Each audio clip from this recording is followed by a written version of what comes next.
Aya Nakamura a été attaquée par un groupe d'extrême droite, les Natifs, pour raisons racistes, après qu'il a été suggéré qu'elle pourrait participer à la cérémonie d'ouverture des Jeux Olympiques de 2024.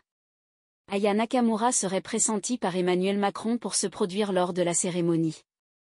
L'artiste franco-malienne aurait été invitée par l'Élysée le 19 février dernier, où le président lui aurait demandé d'interpréter une chanson française pour l'événement. À ce stade, rien n'a été confirmé par le président ni par l'Élysée, mais cette nouvelle a suscité de vives réactions. La chanteuse n'a pas confirmé la rumeur, selon laquelle elle se produirait lors de la cérémonie d'ouverture des Jeux Olympiques. Cependant, sur ses réseaux sociaux, elle a laissé entendre quelques indices sur la véracité de cette information. Quelques jours après la publication de l'article de l'Express, elle a posté une vidéo sur son compte Instagram lors de la Fashion Week. En légende, elle a écrit Édith Piaf. Cette rumeur a provoqué des réactions importantes. L'artiste a été visée par des attaques racistes émanant de l'extrême droite. Le collectif identitaire Les Natifs s'est notamment affiché avec une banderole portant l'inscription « Y a pas moyen Aya, ici c'est Paris, pas le marché de Bamako ». Des réactions stigmatisantes ont également émergé du domaine politique.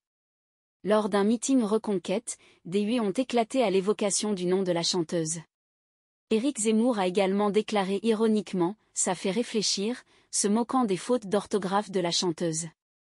Marion Maréchal a jugé nécessaire de laisser son commentaire « Aya Nakamura ne chante pas en français. Elle ne représente ni la culture ni l'élégance française ». Toujours sans confirmer ni infirmer sa possible performance aux Jeux Olympiques, la chanteuse a répondu à la banderole raciste du groupuscule d'ultra-droite via un message posté sur X « Vous pouvez être raciste mais pas sourd. C'est ça qui vous fait mal. Je deviens un sujet d'état numéro 1 en débat etc. mais je vous dois quoi en vrai? Que dalle.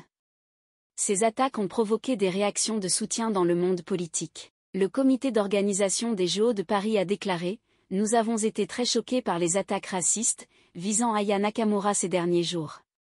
Total soutien à l'artiste française la plus écoutée dans le monde. » Amélie Oudéa-Castéra a pris la défense de l'artiste dans un post sur X, avant d'entamer la chanson « Dja-Dja » en pleine interview sur France 5. La ministre des Sports et des Jeux Olympiques a écrit « Peu importe comme on vous aime, chère Aya Nakamura, foutez-vous du monde entier.